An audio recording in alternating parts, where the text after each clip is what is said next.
রাসূল সাল্লাল্লাহু আলাইহি সাল্লাম ছিলেন আহলে কোরআন এবং এইটা নিয়েই আমরা আজকে কথা বলবো। দেখেন, আমার আপত্তিটা হচ্ছে যে জায়গায়, সেটা হচ্ছে আপনার দলের নাম আহলে হাদিস। তো ভাইয়া আপনার কোরআনটা গেল কই? তারপরে হচ্ছে আপনার দলের নাম কি? আহলে সুন্নাহ ওয়াল জামাত। তো কোরআন কোথায়? আপনি দলের নাম দেন আহলে কোরআন সুন্নাহ ওয়াল জামাত, তাহলে আমি আপনার সাথে আছি। এবং আমাদের শাইখুল হাদিসরা এই যে আহলে কোরআন শব্দটা, এটাকে গালি হিসাবে ব্যবহার করে। এইটা খুবই বিস্ময়কর ব্যাপার যে যারা হাদিস পড়েছেন তারা কিভাবে আহলে কোরআন শব্দটাকে গালি হিসাবে ব্যবহার করে। আহলে কোরআন ভার্সেস আহলে আবু জেহেল। কেন আহলে কোরআনের প্রতিপক্ষ বলছি আহলে আবু জেহেলকে? দেখুন, আহলে কোরআনের প্রতিপক্ষ মানে কোরআনের প্রতিপক্ষ কিন্তু আহলে হাদিস, আহলে সুন্নাহ ওয়াল জামাত বা কোরআনের প্রতিপক্ষ হাদিস না। কোরআনের প্রতিপক্ষ হচ্ছে আবু জাহেলরা। কারণ রাসূল সাল্লাল্লাহু আলাইহি সাল্লাম যখন কোরআন প্রচার শুরু করলেন তখন ওনার প্রধান বিরোধী দল ছিল আবু জাহেল গং। তো উনি যখন বললেন যে তোমরা আল্লাহর কিতাব অনুসরণ করো, তখন আবু জাহেলরা কিন্তু নাস্তিক ছিল না। আবু জাহেল সে সময়ের সবচেয়ে বড় ধর্মগুরু ছিল। হ্যাঁ, আবু জাহেলরা, আমাদের অনেকের ধারণা আবু জাহেলরা নাস্তিক ছিল। আবু জাহেলরা নাস্তিক ছিল না। আবু জাহেল সে সময়ের সবচেয়ে বড় ধর্মগুরু ছিল। আবু জাহেলরা নামাজ পড়তো, রোজা রাখতো, হজ করতো, তাওয়াফ করতো, ইতেকাফ করতো, সবই করতো, তাই না? সে সময়ের এই মক্কার মানুষরা বা যারা নবীজির বিরোধিতা করেছিল, আবু জাহাল, আবু লাহাব, এরা কিন্তু অত্যন্ত প্রতাপশালী ধর্মগুরু ছিল। এই এখন আমরা যাদেরকে দেখি আর কি, যে এখন আমাদের সমাজে যারা খুবই প্রভাবশালী ধর্মগুরু, এই আবু জাহেলরা ঠিক তাদের মতোই ধর্মগুরু ছিল। কিন্তু তাদের আপত্তিটা হচ্ছে যে তুমি ভাই কেমনে নবী হও? তুমি তো ভাই মাদ্রাসায় পড়নি, তুমি তো ভাই ওরকম কোনো অভিজাত পরিবারের না, তুমি তুমি কেমনে নবী হবা? নবী যদি আল্লাহ কাউকে বানায় তাহলে কত বড় বড় শায়ক আছে এখানে, তাদের মধ্যে থেকে কাউকে বানাইতো। এরা উচ্চ বংশ, এরা অনেক উচ্চ শিক্ষিত। তারপরে হচ্ছে নবীর সাথে প্রধান বিরোধটা যে জায়গায় ছিল সেটা হচ্ছে যে শুধু আল্লাহর কিতাব মানলে হবে না, শুধু আল্লাহর কিতাব মানলে হবে না, নবী রাসূলদের কথাও মানতে হবে। এইখানেই হচ্ছে মূলত দ্বন্দ্বটা, যে শুধু কারণ রাসূল সাল্লাল্লাহু আলাইহি সাল্লাম ছিলেন আহলে কোরআন এবং এইটা নিয়েই আমরা আজকে কথা বলবো। দেখেন, এই প্রসিদ্ধ হাদিসের কিতাব থেকে 3টি প্রশ্নের উত্তর খুঁজবো। মানে প্রসিদ্ধতম বা বিশুদ্ধতম হাদিসের কিতাব হচ্ছে বুখারী শরীফ। তো সেখান থেকে আমরা একটু বোঝার চেষ্টা করব যে হাদিস আমাদেরকে কি বলে। এখন আমরা আমাদেরকে হাদিস না বলে বিভিন্ন হুজুররা ফাতুয়া দেয়। অমুক হুজুর ফাতুয়া দিল আহলে কোরআনরা কাফের, এবং সেই ফতোয়া এত বেশি ভিউ হচ্ছে, একজন আহলে কোরআনকে তুলোধনা করা হচ্ছে, একজন আহলে কোরআনকে একেবারে নাস্তানাবুদ করে দেয়া হলো, সেই ভিডিও মিলিয়ন মিলিয়ন ভিউ হচ্ছে, মানে আহলে কোরআনরা পরাজিত হয়েছে ইত্যাদি ইত্যাদি। হাদিস না মানলে আপনাকে কি কুত্তার গোস্ত খাইতে হবে ইত্যাদি ইত্যাদি, কত কিছু আমরা দেখি ফেসবুকে। দেখুন, কেউ কোরআন অনুসরণ করা মানে হাদিস অস্বীকার করা না। বা আমি শুনিনি কাউকে যে হাদিসগুলো নিয়ে কথা উঠতেছে, কারা কি বিশ্বাস করবে? অনেকে তো কোরআন কি অস্বীকার করে বা অনেকে কোরআন কি ধর্মগ্রন্থ মনে করে না, সেইটা তো তার বিষয়। এই প্রশ্নগুলো যারা করতেছে বা এই ধরনের কথা বললেই তাদেরকে আহলে কোরআন ট্যাগ লাগিয়ে দেওয়া হচ্ছে। এবং আমাদের শাইখুল হাদিসরা এই যে আহলে কোরআন শব্দটা, এটাকে গালি হিসাবে ব্যবহার করে। এইটা খুবই বিস্ময়কর ব্যাপার যে যারা হাদিস পড়েছেন তারা কিভাবে আহলে কোরআন শব্দটাকে গালি হিসেবে ব্যবহার করে। আমি দেখলাম অনেকে আমাকে গালিগালাজ করে আহলে কোরআন বলে, বলে যে সে আহলে কোরআন, সে ইহুদির দালাল। মানে একসাথে অনেকগুলা গালিগালাজ, এর মধ্যে আহলে কোরআন একটা, মানে আহলে কোরআন হচ্ছে একটা গালি, তাই না? অথচ আহলে কোরআন কারা আজকে আমরা দেখব, আহলে কোরআনদের সাথে তারা বিজয়ী হয়েছে। আহলে কোরআনের সাথে বিজয়ী মানে যুদ্ধ করছে হলো আহলে কোরআনের বিরুদ্ধে আবু জাহেলরা, তাই না? তো আমরা একটু একটু পরে দেখবো সেগুলো হাদিসের কিতাবেই আছে। কোরআন থেকে বললে তো আবার বলবে যে ওনারা হাদিস মানেন, এই জন্য আমি হাদিস থেকে বলবো। চলেন আমরা একটু হাদিস থেকে সেই জিনিসগুলো বোঝার চেষ্টা করি। তো আহলে হাদিসরা এই অ্যাপটা বানিয়েছে এবং সেখানে কি বলা আছে যে এটা হচ্ছে হাদিস সম্ভার, এই যে মানে কোরআন অধ্যায়ের 12 নম্বর হাদিস, এই যে হাদিস নাম্বার হচ্ছে 1416, এবং এই যে এখানে তারা গ্রিন মার্ক দিয়ে দিছে, এটা হচ্ছে সহিহ হাদিস। তো এই হাদিসে কি বলেছেন দেখেন, রাসূল সাল্লাল্লাহু আলাইহি সাল্লাম বলেছেন মানব মণ্ডলীর মধ্য হতে আল্লাহর কিছু বিশিষ্ট লোক আছে। খুব মনোযোগ দিয়ে শুনেন, রাসূল সাল্লাল্লাহু আলাইহি সাল্লাম বলেছেন, হাদিসের কিতাবের কথা, এটা সহিহ হাদিস, যে মানব মণ্ডলীর মধ্যে আল্লাহর কিছু বিশিষ্ট লোক আছে। তো আপনি কি আল্লাহর মানব মণ্ডলীর মধ্যে আল্লাহর বিশিষ্ট লোক হইতে চান? এই আহলে কোরআন, এবং এখানে আবার এই ব্যাখ্যা করে দেয়া আছে, এবং এইটা ব্র্যাকেটে কিন্তু আমি লাগাইনি, এটা ওই যে ওনাদের যে অ্যাপ সেখানেই ব্র্যাকেটে দেয়া আছে। সেটা হচ্ছে আহলে কোরআন কারা, তাদের পরিচয় বলে দেয়া আছে। সেটা হচ্ছে কোরআন বুঝে পাঠকারী, মানে যারা কোরআন বুঝে বুঝে পাঠ করবে এবং তদ অনুযায়ী আমলকারী ব্যক্তিরা হচ্ছে আহলে কোরআন। তাহলে আহলে কোরআনের ডেফিনেশনটা আমরা হাদিস থেকে পেলাম, যে যারা কোরআন বুঝে বুঝে পাঠ করবে এবং তদ অনুযায়ী আমল করবে। কদ অনুযায়ী? কোরআন অনুযায়ী। কোরআন বুঝে বুঝে পাঠ করবে এবং কোরআন অনুযায়ী যারা আমল করবে তারা হচ্ছে আহলে কোরআন। এবং এদেরকে রাসূল সাল্লাল্লাহু আলাইহি সাল্লাম বলছেন যে এই আহলে কোরআনরা হচ্ছে আল্লাহর বিশেষ এবং খাস লোক, মানে স্পেশাল। এরা পুরা মানব মণ্ডলীর মধ্যে, শুধু মুসলমানদের মধ্যে না, মানব মণ্ডলীর মধ্যে আল্লাহর কিছু বিশিষ্ট লোক আছে, তারা হচ্ছে আহলে কোরআন। এটা হাদিসের কথা, এটা মুসনাদ আহমদে আছে, নাসাইতে আছে, বাইহাকিতে আছে এই হাদিসটা। তো এর পরের হাদিস চলেন দেখি, যে একটা হাদিস তো এরকম থাকতেই পারে, আরো হাদিস দেখেন। এটা হচ্ছে হাদিস সম্ভারের হাদিস নম্বর 1414। কোরআন পাঠের যে ফজিলত, সেখানে বলা হয়েছে যে কিয়ামতের দিন কোরআনকে হাজির করা হবে। কিয়ামতের দিন কোরআনকে হাজির করা হবে, বুখারী শরীফকে হাজির করা হবে না, এমন দাবি ইমাম বুখারীও করেননি, তাই না? কোরআন কিয়ামতের দিন কাকে হাজির করা হবে? কোরআনকে হাজির করা হবে, এবং আহলে কোরআনকেও। আহলে কোরআন কারা? আগের হাদিসে বলা হয়েছে আহলে কোরআন হচ্ছে যারা কোরআন বুঝে বুঝে পাঠ করে এবং কোরআন অনুযায়ী আমল করে। আমল করা মানে হচ্ছে কাজ করা, মানে আপনি আপনার কর্মকাণ্ড হইতে হবে কোরআন কেন্দ্রিক, কোরআন অনুযায়ী, যারা কোরআন মোতাবেক। এবং এই যে এখানে আবার বলা আছে আহলে কোরআনকেও বলে, আবার এই যে এটা আমি লাগাইনি কিন্তু এই কথাগুলো, আমি জাস্ট এটাকে একটু বড় করে দিলাম যাতে আপনাদের বুঝতে সুবিধা হয়, পড়তে সুবিধা হয় আর কি। এটা হাদিসের যে নাম্বার দেয়া আছে, আপনারা আপনাদের নিজেদের মোবাইলে সেই অ্যাপে চেক করে দেখবেন, কারণ অন্য প্রকাশনীর হাদিসের কিতাবে এই সিরিয়াল মিলবে না। অনেকে মাঝে মাঝে বলে, আপনি যে বলেন মুসলিম শরীফের এত নম্বর হাদিস, আমি তো মুসলিম শরীফে গিয়ে খুঁজে পাই না।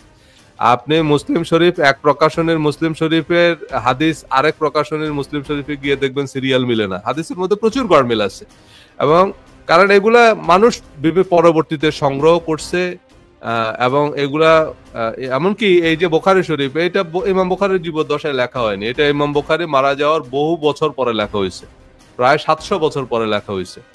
সো সেই বুখারী শরীফের মধ্যেও প্রচুর গড়মিল আছে। বুখারী শরীফে আপনি এক প্রকাশনের বুখারী শরীফ আরেক প্রকাশনের বুখারী শরীফের সাথে মিলে না। সো এখানে এই জন্য আমি এই অ্যাপ থেকে দিচ্ছি, কারণ তাতে আপনাদের সবার বুখারী শরীফ কেনা লাগবে না, কারণ অনেকে দেশের বাইরে আছেন, তাদের পক্ষে এখন হাদিসের এসব কিতাব কেনা কঠিন, বা এক একজনের বাড়িতে এক এক প্রকাশনের বুখারী শরীফ আছে, সে কারণে আমি এই অ্যাপটার রেফারেন্স দিই। সো এখানে দেখেন আহলে কোরআন মানে হচ্ছে যারা কোরআন মোতাবেক আমল করত, এবং এদেরকে কিয়ামতের দিন ডাকা হবে দুই পক্ষকে, উভয়ই তাদের সপক্ষে পরিত্রাণের জন্য আল্লাহর নিকট হুজ্জত করবে। এটা সহিহ মুসলিমের হাদিস। সহিহ মুসলিমের হাদিস মানে এটা বিশুদ্ধতম একটা হাদিস গ্রন্থ, সহিহ মুসলিম। সো এখানে সহিহ মুসলিমে হাদিসটা আছে হলো 1912 নম্বর হাদিস। তো সেখানে বলা হচ্ছে যে কিয়ামতের দিন কোরআনকে হাজির করা হবে এবং আহলে কোরআনকে। তাহলে উভয় পরস্পরের সপক্ষে, মানে পরিত্রাণের জন্য আল্লাহর নিকট হুজরত করবে। মানে আপনি যদি কোরআন বুঝে বুঝে পাঠ করেন এবং কোরআন অনুযায়ী যদি আমল করেন, অর্থাৎ আপনি যদি আহলে কোরআন হন, তাহলে কোরআন আপনার জন্য সুপারিশ করবে। আল্লাহর কাছে কোরআনকে সুপারিশ করার পারমিশন দেওয়া হবে অ্যাকর্ডিং টু হাদিস। সে আমল করার জন্য বুঝে বুঝে পড়ছে, সো তাকে পরিত্রাণ দেওয়া হোক, তাকে মুক্তি দেওয়া হোক, তাকে পুরস্কৃত করা হোক, সেজন্য কোরআন সুপারিশ করবে। আচ্ছা, এরপরে আরেকটা হাদিস দেখেন। ওকে, রাসূল সাল্লাল্লাহু আলাইহি সাল্লাম উম্মতকে কি বলে সম্বোধন করছে দেখেন। রাসূলুল্লাহ সাল্লাল্লাহু আলাইহি সাল্লাম ভিতরের সালাত আদায় করেছেন, অতঃপর বলেছেন, হে আহলে কোরআন, তোমরা তোমরা ভিতরের সালাত পড়ো। তাহলে রাসূল সাল্লাল্লাহু আলাইহি সাল্লাম উম্মতকে কি বলে সম্বোধন করছেন? আহলে কোরআন বলে সম্বোধন করছেন। দেখুন, আহলে কোরআন আহল মানে হচ্ছে যারা অনুসরণ করে আর কি, কোনো কিছুর অনুসরণ করা। যে যারা আবু জাহেলকে অনুসরণ করে তারা হচ্ছে আহলে আবু জাহেল। যারা আল্লাহর কিতাবের অনুসরণ করে, অন্যান্য আসমানি কিতাব, কোনো একটা আসমানি কিতাবের অনুসরণ করে, তাদেরকে বলে আহলে কিতাব। কোরআনে বারবার আহলে কিতাব বলা হয়েছে। আহলে কিতাব, আহলে কিতাব মানে হচ্ছে যাদেরকে আল্লাহ কিতাব দিয়েছেন, মানে ইহুদি খ্রিস্টান, তাদেরকে আল্লাহ কিতাব দিয়েছেন এবং এই কিতাব যারা অনুসরণ করে তাদেরকে আল্লাহ আহলে কিতাব বলেছেন। তো আমাদেরকে যে কিতাবটা দিয়েছেন সেই কিতাবটার নাম কি? কোরআন শরীফ না বুখারী শরীফ? কোরআন। তাহলে আমাদেরকে যে কিতাবটা দেওয়া হয়েছে সেটার নাম কোরআন। তাহলে আহলে কোরআন মানে হচ্ছে যারা কোরআনের অনুসারী বা যারা মুসলমান। এবং রাসূল সাল্লাল্লাহু আলাইহি সাল্লাম এই কারণেই উম্মতকে কি বলে সম্বোধন করতেন? আহলে কোরআন বলে, যে হে আহলে কোরআন, তোমরা ভিতরের সালাত পড়ো। উনি যখন উম্মতকে কোনো কমান্ড করতেন তখন উনি অ্যাড্রেস করতেন হচ্ছে আহলে কোরআন বলে। আর আমাদের এই হাদিস পড়ুয়া শাইখুল হাদিসরা বলে আহলে কোরআনরা কাফের। এই কথাটা কি হাদিসের সাথে মিলল? আপনি অন্য টার্ম ব্যবহার করতে পারেন, অন্য কোনো কিছু ব্যবহার করতে পারেন, বাট ওয়াই আহলে কোরআন? এরপরে এখন অনেকে বলতেছে আহলে কোরআন দাবিদার। কে কি দাবি করলো তাতে তো কিছু যায় আসে না। আপনি কেন এই টার্মটা ব্যবহার করবেন যে আহলে কোরআন কাফের? এটা তো আপনি কোরআন অস্বীকার করলেন, তো হাদিসও অস্বীকার করলেন। আপনি হাদিসের বিরুদ্ধে তো কথা বলতেছেন। এই হাদিসগুলো কি পড়েননি আপনারা? সো খুবই দুঃখজনক বিষয়। আচ্ছা, এরপরে খুবই গুরুত্বপূর্ণ একটা বিষয় যে আচ্ছা, কোরআনে তো বলা হয়েছে রাসূল সাল্লাল্লাহু আলাইহি সাল্লামের অনুসরণ করতে। তা আমরা কিভাবে অনুসরণ করব রাসূল সাল্লাল্লাহু আলাইহি সাল্লামের? রাসূল সাল্লাল্লাহু আলাইহি সাল্লামের বৈশিষ্ট্য বা চারিত্রিক বৈশিষ্ট্য কেমন ছিল? এটা আদাবুল মুফরাদ। এই আদাবুল মুফরাদ হচ্ছে ইমাম বুখারীর সংকলিত আরেকটা হাদিস গ্রন্থ। মানে ইমাম বুখারী আরেকটা হাদিস গ্রন্থ সংকলন করেছেন, সেটার নাম হচ্ছে আল আদাবুল মুফরাদ। এই আদাবুল মুফরাদের মধ্যে একটা হাদিস আছে, সেখানে হযরত আয়েশা রাদিয়াল্লাহু তাআলা আনহাকে জিজ্ঞেস করলেন যে হে উম্মুল মুমিনিন, রাসূল সাল্লাল্লাহু আলাইহি সাল্লামের চারিত্রিক বৈশিষ্ট্য কি ছিল? তিনি বললেন যে কোরআনই ছিল তার চরিত্র। রাসূল সাল্লাল্লাহু আলাইহি সাল্লামের চরিত্র, ক্যারেক্টার কি ছিল? রাসূল সাল্লাল্লাহু আলাইহি সাল্লামের ক্যারেক্টার ছিল কোরআন। মানে উনি কোরআন মোতাবেকই চলতেন। মানে উনি নিজের ইচ্ছা মতো, নিজের মন গড়া কোনো কিছু করতেন না। কোরআনে ওনাকে যা ইনস্ট্রাকশন দেওয়া হয়েছে উনি তাই করতেন। তাহলে উনি কোরআন মেনে চলতেন, কোরআন অনুসরণ করতেন। কোরআনে ওনাকে যা নিষেধ করেননি উনি নিজে থেকে সেগুলা কাউকে নিষেধ করতেন না। ওনাকে যা কোরআন আদেশ করতে বলছেন উনি সেটাই আদেশ করেছেন, সেটাই উনি নিজে পালন করেছেন। আর যেটা কোরআন নিষেধ করতে বলেছেন সেটা উনি মানুষকে করতে নিষেধ করছেন, নিজে সেটা থেকে বিরত ছিলেন। যে হাদিসে এই যে টার্মটা, একবারে এক্স্যাক্টলি এই টার্মটাই ব্যবহার করা হয়েছে। রাসূল সাল্লাল্লাহু আলাইহি সাল্লাম আমাদেরকে আহলে কোরআন বলেই অনুসরণ করেছেন এবং এই টার্মটা কোরআনই, কারণ কোরআনে যেহেতু অন্যান্য কিতাবের অনুসরণকারীদেরকে আহলে কিতাব বলা হয়েছে, আমাদেরকে আল্লাহ বলেছেন যে তোমরা কোরআন অনুসরণ করো। কোরআন কি আল্লাহ বলেছে? যালিকাল কিতাব লা রাইবা ফি হুদাল লিল মুত্তাকিন। এই যে হুদা, হুদা মানে কি? হুদা মানে হচ্ছে পথ প্রদর্শক, পথ নির্দেশনা, হেদায়া বা গাইডেন্স, তাই না? আপনি যখন কোনো একটা নতুন জায়গায় যাবেন তখন আপনি সেখানে কি করবেন? একজন গাইড নেবেন বা একটা ম্যাপ বা একটা জিপিএস থাকবে যে আপনাকে রাস্তা দেখাবে। So turn by turn GPS রাস্তা দেখা দিচ্ছে যে আপনি এবার এখানে লেফট টার্ন নেন, এখানে রাইট টার্ন নেন, এভাবে করে রাস্তা দেখিয়ে দেখিয়ে জিপিএস আপনাকে আপনার গন্তব্যে নিয়ে যাচ্ছে। তাহলে এই কোরআনটা হচ্ছে আপনার জন্য জিপিএস। দুনিয়ায় আপনি কি করবেন, কি করবেন না, কি কি করলে আপনি দুনিয়ায় সফল হবেন, কি কি করলে পরে আপনি আখিরাতে সফল হবেন, এগুলো কোরআনে বলে দেয়া আছে। এবং এইটাই রাসূল সাল্লাল্লাহু আলাইহি সাল্লাম পালন করেছেন এবং এইটাই রাসূল সাল্লাল্লাহু আলাইহি সাল্লামের সাহাবীরা পালন করেছে এবং এই কোরআন অনুসরণ করেই সাহাবীরা পুরো পৃথিবীতে আধিপত্য করেছে। মানে কোরআন নাজিলের 20 বছরের মধ্যে মুসলমানরা সারা পৃথিবী জয় করছে। ওয়ার্ল্ড হেজিমন, মানে এখন যেরকম আমেরিকা সারা পৃথিবীর নেতৃস্থানীয় একটা নেশন, ঠিক একই রকম ভাবে মুসলমানরা একসময় গ্লোবাল হেজিমন ছিল। পৃথিবীতে নেতৃত্ব দিয়েছিল, পৃথিবীতে কর্তৃত্ব করেছে মুসলমানরা। এবং সেই সময়কাল পর্যন্ত পৃথিবীতে শুধু কোরআনই ছিল। এসব হাদিসের কিতাবের আবির্ভাব কবে হয়েছে আমরা পরবর্তী পর্বগুলোতে দেখব।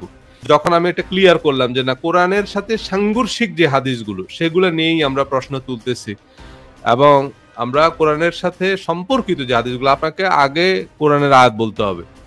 কোরআনের আয়াত বলে তারপরে আপনি বলবেন যে এই প্রসঙ্গে বুখারী শরীফে একটি হাদিস আছে। হ্যাঁ, সেটা কোরআনের ব্যাখ্যা হতে পারে, সেটা কোরআনের বিশ্লেষণ হতে পারে। সেই প্রসঙ্গে একটা হাদিস থাকতে পারে, সেই প্রসঙ্গে ইতিহাসও একটা বর্ণনা থাকতে পারে, কারণ আমরা তো ইসলামের ইতিহাস থেকে অনেক কিছু জানতে পারি। আমরা জানি খোলাফা রাশিদিনের অনেক কিছু তো আমরা ইসলামের ইতিহাস থেকে জানি। তো সেই জিনিসগুলো আমরা জানবো। তো যখনই এটা ক্লিয়ার করলাম, তখনই তারা বললো যে না, কোরআনের সাথে সাংঘর্ষিক যে হাদিস সেগুলোই তো আমাদেরকে সবার আগে মানতে হবে। কারণ আমাদের, এই জন্যই তো বললাম যে আমাদের যে ধর্ম চর্চা সেটার সাথে তো কোরআনের খুব একটা সম্পর্ক নাই। কোরআনের বিপরীত বা কোরআনের সাথে সাংঘর্ষিক এই ধর্ম চর্চার প্রচলনটা কোথেকে আসলো? সেটা আসছে কোরআনের সাথে সাংঘর্ষিক হাদিসগুলোর মাধ্যমে। আর সেগুলো যদি আমরা বাদ দিই তাহলেও আমাদের অনেক রিচুয়ালস টিকে না। সেই জন্যই আমরা জোর জবরদস্তি করা শুরু করতেছি যে না, কোরআনের সাথে সঙ্গতিপূর্ণ হাদিস মানলে হবে না, যেগুলো কোরআনের সাথে সাংঘর্ষিক সেগুলো মানতে হবে। কিন্তু সেগুলো যে রাসূল সাল্লাল্লাহু আলাইহি ওয়াসাল্লাম মানতে বলেননি বা কোরআনের সাথে সাংঘর্ষিক কোনো কিছু যে রাসূল সাল্লাল্লাহু আলাইহি ওয়াসাল্লাম করতে পারেন না, এটা তো একবারে প্রিটি কমন সেন্স। মানে একজন মানুষ যদি অন্ধ বধির না হয় তাহলে এটা না বুঝতে পারা তো কোনো যৌক্তিক কারণ নাই। সো আপনারা যারা ফেসবুক এবং ইউটিউবে দেখছেন, এই চ্যানেলগুলো সাবস্ক্রাইব করে রাখবেন। ধন্যবাদ সবাইকে। জি, আসসালামু আলাইকুম।